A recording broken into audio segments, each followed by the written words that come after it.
Senhor, eu consagro a Ti essa meditação do capítulo 11 de Daniel. Consagro a Ti a vida da Bruna, Tua filha amada, que vai entregar para nós aquilo que o Senhor já ministrou no coração dela, com muito temor e com sabedoria que vem dos céus. Pai, eu peço que toque nos lábios dela, que ela seja usada por Ti para transmitir a Tua mensagem, em nome de Jesus, que encontre terra fértil, nosso coração esteja disponível, terra arada, disponível para receber a Tua semente. Em nome de Jesus, já consagramos a Ti essa conexão, essa transmissão, e todos aqueles que vão assistir em horário alternativo, em nome de Jesus. Amém. Amém, Senhor Jesus. Então, eu vou fazer primeiramente a leitura, tá? Capítulo 11 do livro de Daniel, que tem por título O Futuro dos Reis do Sul e do Norte. Sendo que no primeiro ano de Dário, rei dos Medos, levantei-me para encorajá-lo e cooperar com ele. Agora, pois, passarei a declarar-te claramente toda a verdade. Eis que ainda se levantarão outros 3 reis na Pérsia, e o quarto será muito mais rico do que todos os anteriores. Depois de conquistar o poder mediante suas posses e riquezas, instigará todos contra o reino da Grécia.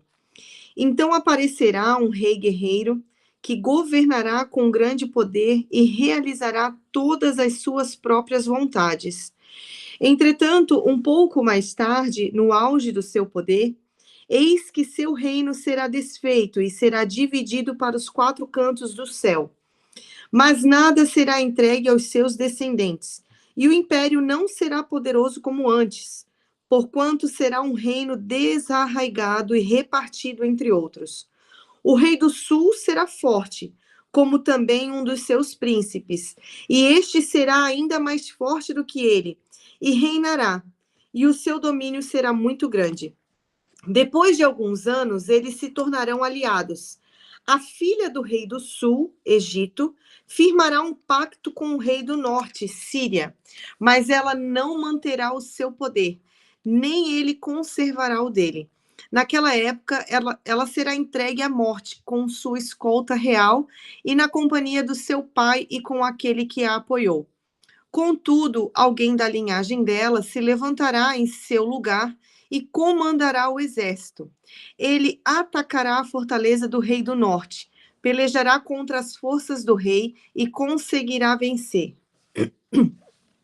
Ele se apossará dos ídolos e divindades deles, com suas imagens de fundição, com seus vasos preciosos de prata e ouro, e levará tudo para o Egito. E por alguns anos ele deixará o reino do norte viver em paz.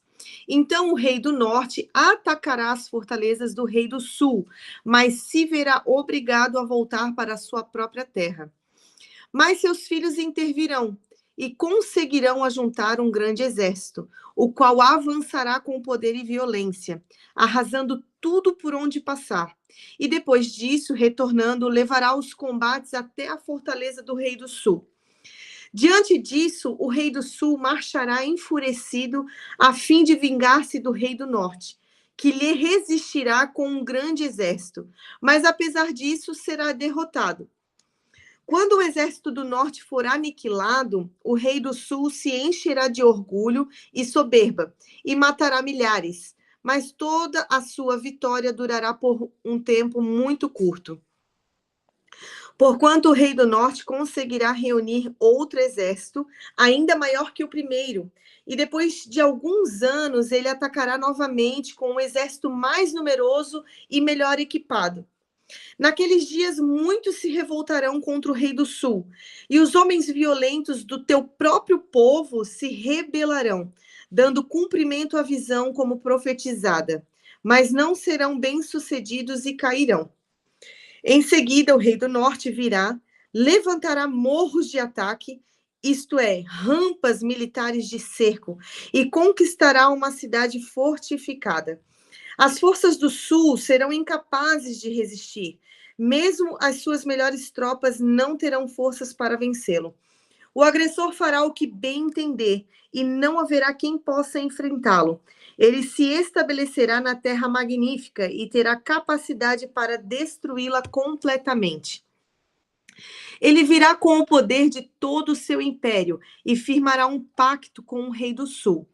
Ele dará uma de suas filhas em casamento com o objetivo de destruir o reino. No entanto, seu plano não terá êxito, nem lhe proporcionará qualquer vantagem. Passados esses acontecimentos, dirigirá sua atenção para as ilhas, invadirá e tomará muitas delas. Mas um príncipe colocará um ponto final à sua arrogância e ainda lhe retribuirá com grande soberba. Então ele voltará a atenção para as fortalezas da sua própria terra, mas tropeçará e cairá, para nunca mais se erguer nem ser encontrado. Seu sucessor mandará um cobrador de impostos a fim de manter o esplendor real. Entretanto, em poucos anos ele será destruído, sem que seja necessário qualquer ato de luta ou violência. Depois, este será sucedido por um homem odioso e cruel, o qual não recebeu a honra da majestade. Ele invadirá o reino quando o povo estiver se sentindo em paz e seguro, e tomará o governo geral mediante intrigas e negociatas. Então um exército arrasador será todo exterminado diante dos olhos deste homem desprezível, e este será destruído juntamente com o príncipe do pacto estabelecido. Depois desse acordo firmado, ele agirá traiçoeiramente e com apenas um pequeno grupo de homens conseguirá chegar ao poder. Atacará também as regiões mais férteis da província, quando estas estiverem vivendo em paz e tranquilidade. Ele as invadirá e fará o que seus pais e nem mesmo seus antepassados jamais fizeram. Distribuirá despojos, saques e riquezas sequestradas entre todos os seus seguidores. Ele tramará muitos planos contra grandes fortalezas, mas somente por algum tempo. Reunirá poder e coragem a um grande exército e investirá contra o rei do sul. E este guerreará mobilizando um exército numeroso e fortemente armado. Todavia não será capaz de resistir aos muitos ardis e golpes tramados contra ele. Até mesmo os que se alimentarem de sua comida tentarão destruí-lo. Seu exército será exterminado por uma arrasadora invasão. E um número enorme de guerreiros tombarão em combate. Também estes dois reis terão um coração totalmente dedicado ao mal.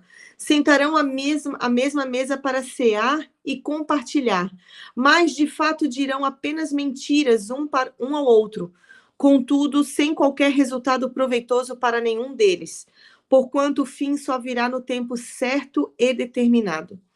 Então o rei do norte retornará para suas terras com grande riqueza, mas com o seu coração rebelde à Santa Aliança. Ele tentará acabar com a religião do povo de Israel e depois voltará para a sua nação. No tempo determinado, ele cercará e tentará invadir outra vez o sul, mas desta vez não terá o mesmo sucesso da primeira grande invasão. Porque navios de Quitim, das regiões da costa ocidental, virão e se oporão a ele, e diante dessa resistência, ele ficará consternado e insultado.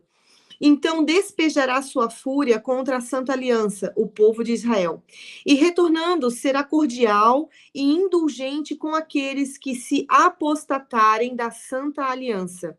Seu poderio militar se levantará ferozmente a fim de profanar a fortaleza e o templo. Acabará com o culto do holocausto diário e instalará no templo a abominação, o sacrilégio terrível. Condenará todos aqueles que tiverem abandonado a aliança. Mas o povo que em verdade conhecer Elohim, o seu Deus, resistirá com firmeza e coragem. Entretanto, aqueles que são sábios entre o povo pregarão e ensinarão a muitos, mas por certo tempo essa atitude os levará a passar pelo fio da espada e também terem seus corpos cremados. Outros tantos serão saqueados e lançados em prisões. Alguns desses resistentes serão feridos e receberão um pequeno socorro. Contudo, muitos dos que oferecerem ajuda ou se reunirem à resistência não agirão com sinceridade. Ora, chegará a época em que alguns sábios tropeçarão para que sejam devidamente refinados, purificados e alvejados até o final dos tempos. Porquanto isso só acontecerá em dias muito à frente, no futuro determinado. Do versículo 36 tem por título A Época do Terrível e Arrogante Rei, no meu livro, tá? Este rei fará o que bem lhe aprouver. Ele se exaltará e se ensoberbecerá em relação a toda divindade e seres celestiais. Ele terá êxito em todos os seus intentos, até que o tempo da indignação se complete. Pois tudo quanto foi determinado ocorrerá. Este rei não terá a mínima consideração, nem mesmo pelos deuses dos seus antepassados, nem pela divindade preferida das mulheres, nem por Deus algum, mas se exaltará e se engrandecerá acima de tudo e de todos.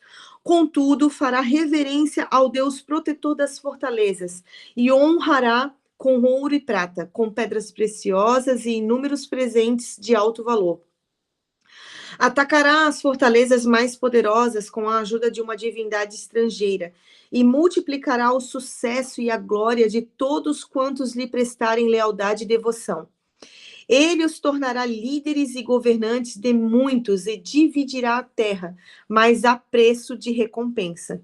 Nos dias do fim, o rei do sul voltará a enfrentá-lo em grande combate, e o rei do norte o atacará com a violência de um enorme furacão, com carros e cavaleiros de guerra, e mediante poderosa esquadra naval. Ele invadirá muitos países e passará por sobre eles como uma gigantesca inundação. Do mesmo modo, invadirá Tsebe, a terra magnífica, e muitas nações da região sucumbirão.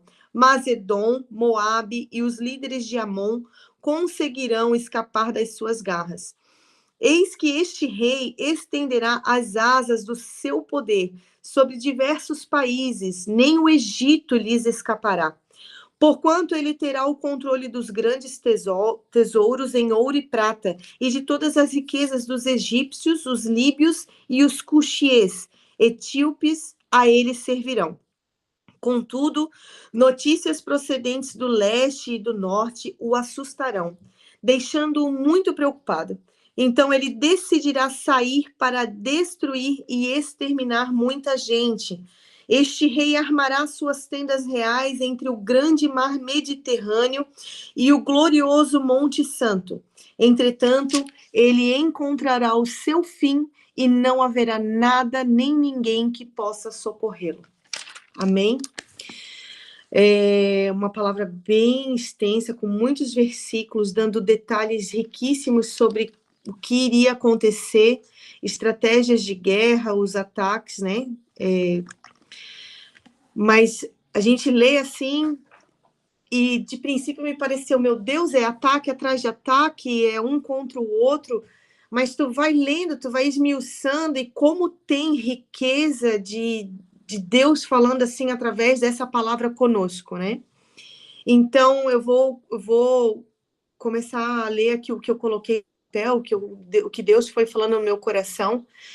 Eu não esmiucei todo o livro, todo esse capítulo, todos os versículos, porque senão iria dar um devocional de mais de 1 hora. Então vai chegar até ali mais ou menos o 35, eu já vou estar finalizando, mas do 36 até o 45 também é riqueza de detalhes. Tudo que está falando aqui leva lá para Apocalipse, leva para o que ainda vai acontecer, traz a gente para os dias atuais do que está acontecendo na política, no mundo, nas notícias, leva também para o âmbito espiritual, e o que eu vou trazer aqui nesse devocional vai ser no âmbito espiritual, mas a gente poderia aprofundar também indo para Apocalipse, né? Então, eu comecei aqui as minhas anotações falando o seguinte. Lá em Daniel 5:31, fala assim, ó. Cadê? E Dário, o imperador da nação média, apoderou-se do reino de Belsazar, com a idade de 62 anos. Então, aqui Daniel fala que o imperador da nação média, Dário, ele se apoderou do reino de Belsazar. Ele não foi escolhido, ele simplesmente se apoderou daquele reino. Porque o rei Belsazar, naquela mesma noite, ele havia sido assassinado, logo depois que Daniel fez a interpretação do que foi escrito na parede com o dedo de Deus, né? Então, Deus, ele encontrou falta, ele pesou o rei Belsazar e encontrou falta, e ele declarou o fim do reinado de Belsazar, e naquela mesma noite, o castigo de Deus sobreveio a ele, né? Por conta de tudo que ele vinha fazendo. Já no capítulo 11, versículo 1, né, no início dessa nossa leitura, fala que Daniel, ele se levantou para encorajar o rei Dário. Então, ele se levanta para encorajar e cooperar no primeiro ano do reinado do rei Dário. Quando fala na palavra assim, ó, levantei-me, né, ele falou assim, ó, levantei-me para encorajá-lo e cooperar com ele. Daniel, ele era um homem, um profeta de oração. Deus concedia para ele revelação dos sonhos, né? Então, Daniel, ele se colocou perante a Deus, suplicando pelo povo. Quando a gente volta ali no capítulo 9, versículo 3 de Daniel, aqui Daniel está falando assim, ó, então voltei o meu rosto ao Eterno, Elohim, a fim de buscá-lo mediante orações e súplicas, em jejum, vestido de luto, em panos de saco e cobertos de cinza. E ali, no capítulo 9, depois do versículo 3, começa a oração de Daniel. É uma oração muito linda. Aqui, Daniel, ele vem mostrando que ele se coloca perante Deus, suplicando pelo povo de Judá, suplicando por Jerusalém, toda Israel. É um exemplo maravilhoso de como entrar na presença de Deus, como a gente deve se colocar na presença de Deus, né? Eu estou fazendo só um esboçozinho assim dos capítulos anteriores para depois já entrar no capítulo 11, tá? Muitas vezes eu já fui essa pessoa, tá? E muitas vezes hoje em dia eu ainda escuto, eu não sei orar. Né, Cris? Eu já falei para a Cris, eu não sei como orar. E aqui a gente tem um grande ensinamento, um grande exemplo de Daniel, de como a gente deve iniciar a nossa oração para Deus, né? E Daniel, ele ensina a orar, iniciando com humildade, com adoração a Deus, com uma confissão dos seus pecados, de suas falhas. E só depois dele ter esse quebrantamento perante a Deus, esse verdadeiro quebrantamento, sinceridade perante a Deus, ele faz a súplica, ele faz o pedido para a nação, né? Então, ali dos versículos, no capítulo 11 já, né? Dos versículos 2 ao 45, a gente pode acompanhar com riqueza de detalhes todos os conflitos que estavam predestinados a acontecer ali com aquela nação. Uma profecia muito detalhada sobre reis e impérios que surgiriam após o Império Persa. Aí eu vou fazer uma leitura aqui de rodapé, que fala ali do versículo 2, né? Onde Daniel fala, eis que ainda se levantarão outros 3 reis na Pérsia, e o quarto será muito mais rico do que todos os anteriores. Aqui na minha anotação de rodapé está falando o seguinte, Dário, o rei dos Medos. O segundo verso fala de 4 reis. Cambises, que reinou de 530 a 522 a.C. Pseudo-Esmerdes, ou Galmitata, que reinou no ano de 522. Dário, que reinou de 522 a 486. E o quarto, que era o rei Xerxes, que reinou, o Xerxes I, né? Que reinou do ano de 486 a 465, que empreendeu todos os seus esforços políticos e militares no sentido de conquistar a Grécia no ano de 480. O rei guerreiro, que ele fala ali, ó, no versículo 3, então aparecerá um rei guerreiro, que governará com grande poder e realizará todas as suas próprias vontades. Esse rei guerreiro foi Alexandre o Grande, que reinou entre 336 a 323. Os 4 ventos, ou 4 cabeças, seriam eles, né? Deixa eu só continuar aqui nas minhas anotações daí. Então, aqui, surgiriam após o Império Persa, com ênfase no conflito entre os reinos do norte, que seria a Síria, e do sul, que seria o Egito. Então, a gente vê muitas conquistas de riquezas, posses, como no versículo 2 ali, né? A gente acompanha também muita ganância desses povos, rei contra rei, e é guerra, um ataca o outro vem com retaliação, persuasão, a instigação ao conflito, quando fala ali, ó, no versículo 2, depois de conquistar o poder mediante suas posses e riquezas, instigará todos contra o reino da Grécia, né? Então, a instigação ao conflito contra os reinos do qual ele almeja conquistar. Nós vemos também ali quando se fala sobre a própria vontade. Aqui, ó, no versículo 3.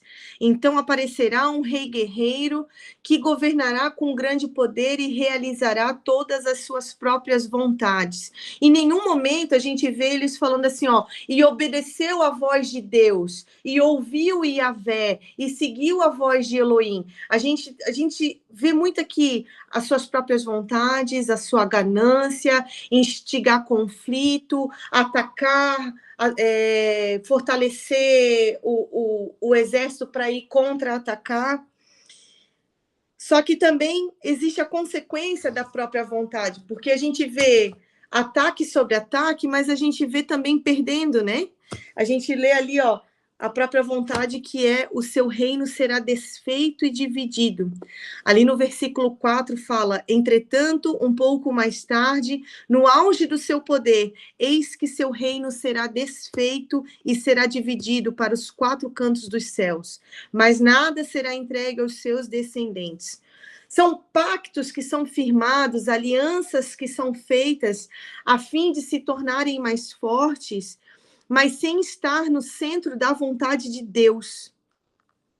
Essas alianças, depois de um tempo, elas não se sustêm.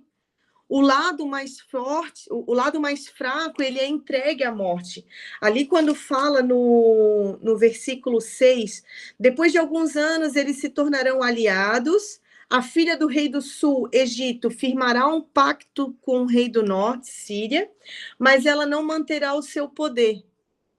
Então, o lado mais fraco, ele é entregue à morte, porque ele fala assim, ó, naquela época ela será entregue à morte com a sua escolta real e na companhia do seu pai e com aquele que a apoiou.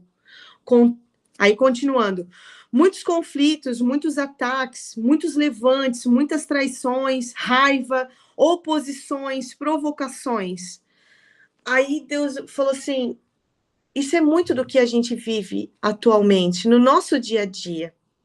A gente se identifica com muitas dessas situações, trazendo para o âmbito espiritual, né?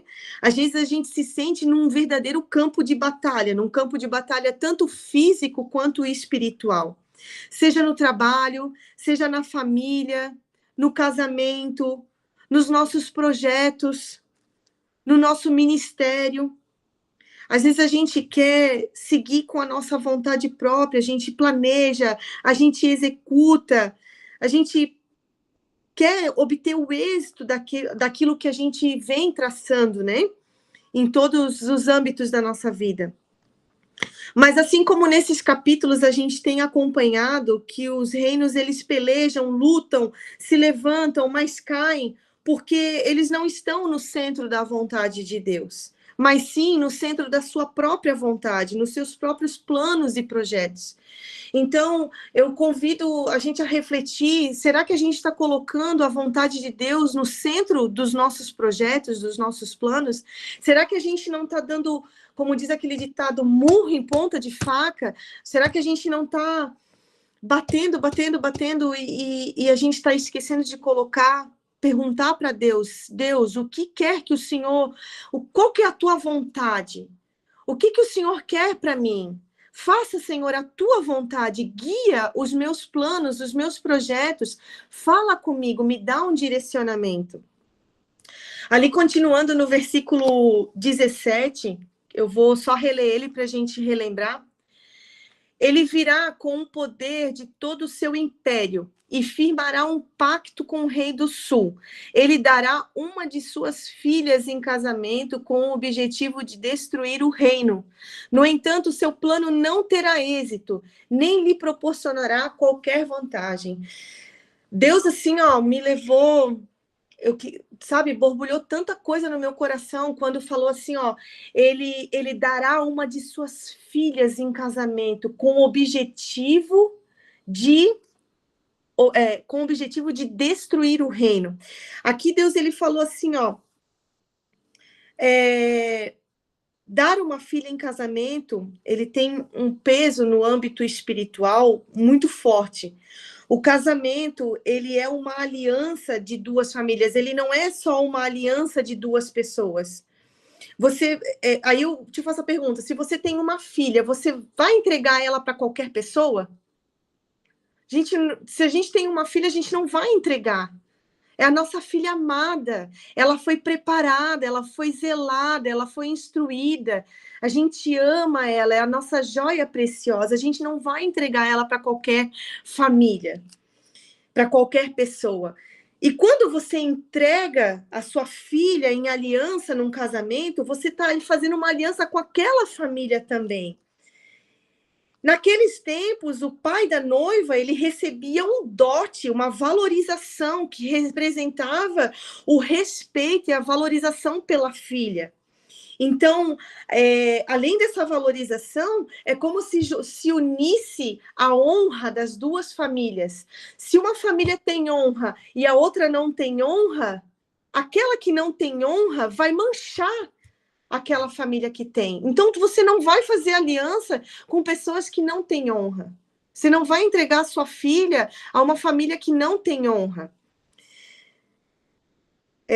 Continuando, quando o pai passava a filha para o marido, né? No caso, a filha é a noiva para o marido, a filha ela sai da autoridade do pai, e o marido agora que é o responsável por cuidar, por zelar, por proteger, por suprir.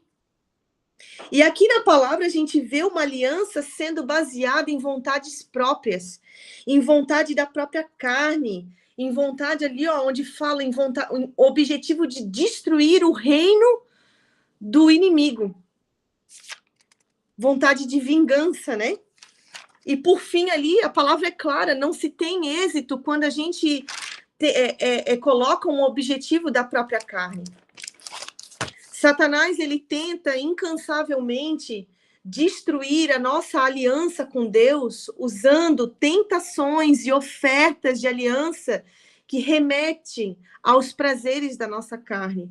Ele vai vir com riquezas, com poder, com influência, com prazeres sexuais, com julgos desiguais, com idolatrias, com orgulho, com soberba, com banquetes. Eu poderia dar uma listagem infinita de prazeres da carne, do qual o Satanás ele vem assim, te ofertando.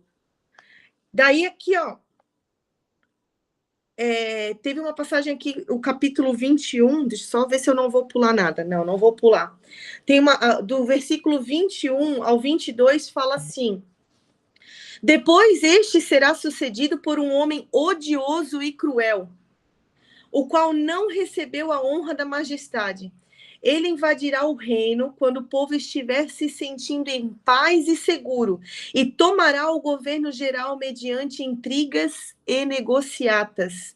Então o exército arrasador será todo exterminado diante dos olhos desse homem desprezível, e este será destruído juntamente com o príncipe do pacto estabelecido.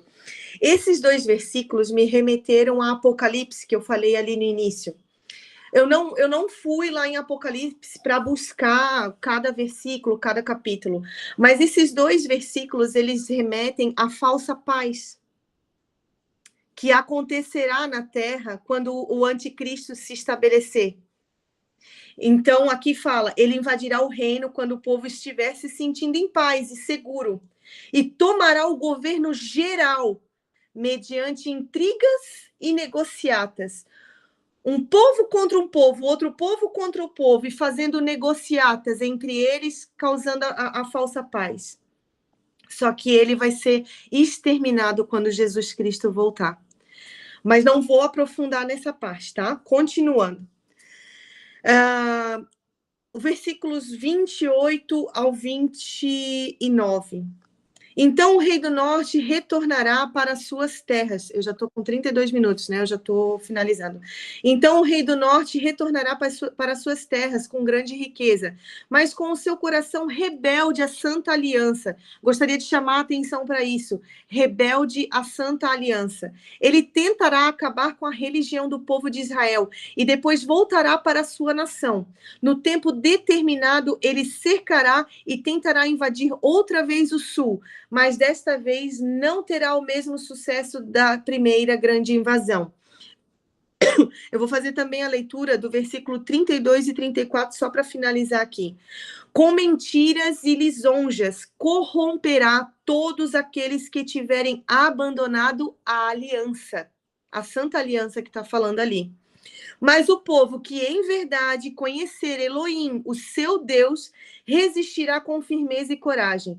Entretanto, aqueles que são sábios entre o povo pregarão e ensinarão a muitos, mas por certo tempo essa atitude os levará a passar pelo fio da espada. E também terem seus corpos cremados, outros tantos serão saqueados e lançados às prisões. O engano, ele vem por meio de palavras suaves e promessas, ali quando fala lisonjas, né? Mentiras e lisonjas. Os que estão afastados da aliança com Deus, essa santa aliança que é falada, são facilmente enganados. Mas a grande chave espiritual está em conhecer verdadeiramente a Deus e estar em plena aliança com Ele. Deus, ele não deixa os seus filhos serem enganados. Ele nos concede a força para resistir. Ele nos concede o discernimento espiritual. Agimos baseado na fé e na obediência a Deus. Servir a Deus com sabedoria muitas vezes pode custar caro. Custa caro.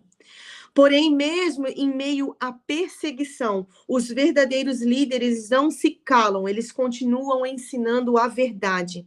Em Malaquias 2, versículo 7, fala o seguinte: os lábios do sacerdote devem guardar o conhecimento, e da sua boca os demais seres humanos devem procurar a instrução, porque ele é o mensageiro do Senhor dos Exércitos. No versículo 34, fala assim, ó: serão feridos e receberão um pequeno socorro. Mesmo caindo, devido à forte perseguição do inimigo, nós recebemos o socorro, um pequeno socorro, um alívio, uma ajuda temporária, mas ela não é completa. Porque esse socorro, ele vem apenas do Senhor. E daí eu vou ler só um pequeno... Opa, a câmera mexeu aqui. Eu vou ler só o início, o primeiro versículo de Salmos 46, onde Deus fala o seguinte: Deus é o nosso refúgio e fortaleza, socorro bem presente na angústia.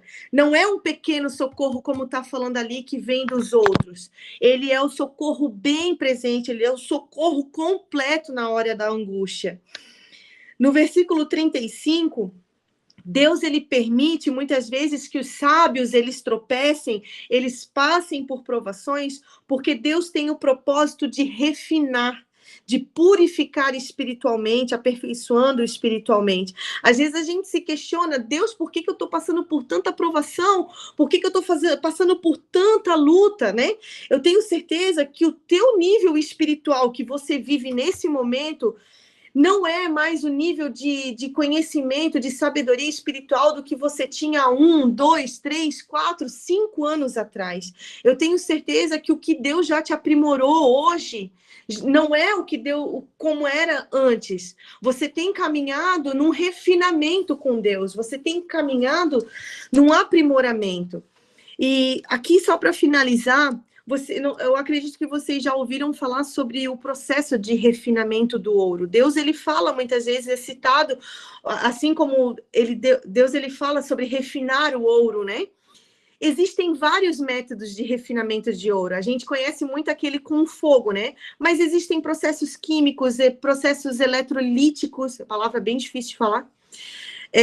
Existem processos que são usados cloro gasoso, onde o ouro ele é aquecido com componente, formando metais impuros e são removidos através de evaporação.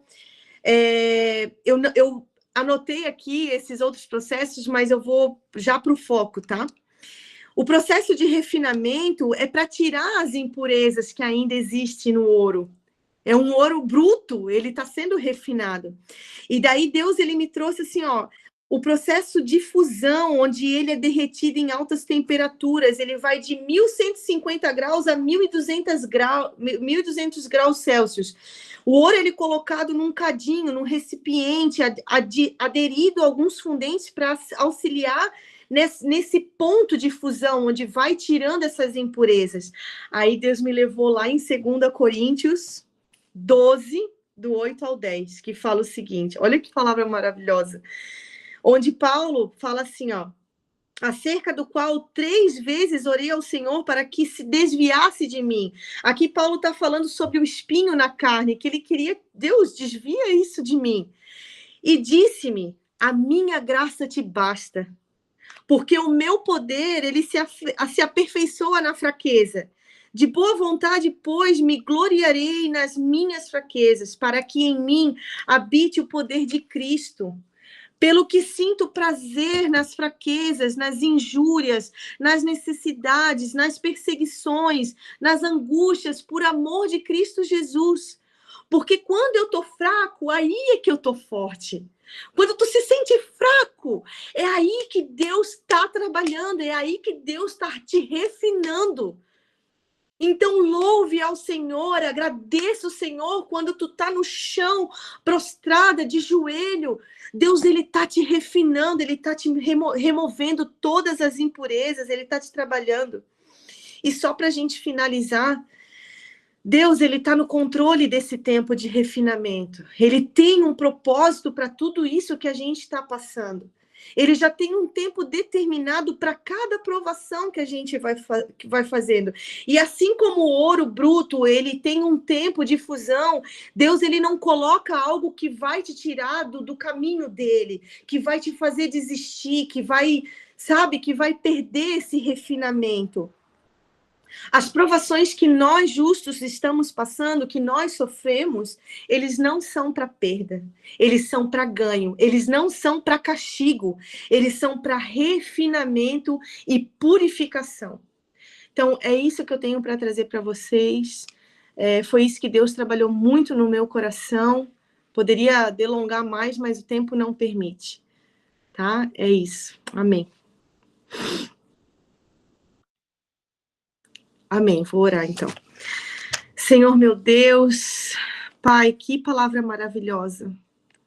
Onde o Senhor nos ensinou, Pai, que toda provação, que toda luta, Senhor, desde que nós estejamos na Tua presença, no centro da Tua vontade, ela não vai ser para perda, Pai. Ela não vai ser para perda, ela é para o refinamento. O Senhor está nos lapidando, o Senhor está nos refinando, tirando todas as impurezas que ainda podem ter no nosso coração, na nossa mente, Pai. Então, Senhor, continua esse refinamento, Senhor. Nós temos fé, nós temos obediência a Ti. Isso não vai ser para perda, Senhor. Isso não é para morte, Senhor Jesus. Isso não é um castigo da tua parte, não. Isso é um aprimoramento. O Senhor está nos lapidando, Senhor Jesus. Continua, Senhor, fazendo a tua obra, Senhor. Fazendo a tua obra no nosso coração, Pai. Nos fortaleça, Senhor. Segura pelas nossas mãos, nos fortaleça, nos mantenha firmes, Senhor, na tua palavra. Nós somos os teus filhos, os teus justos, os teus santos, Pai. Eu te agradeço por o que o Senhor tem falado grandemente através desses devocionais. Continua, Senhor, falando nos corações das pessoas e dos demais que irão assistir esse devocional mais tarde, Pai. Eu te louvo e te agradeço em nome de Jesus. Amém. Amém.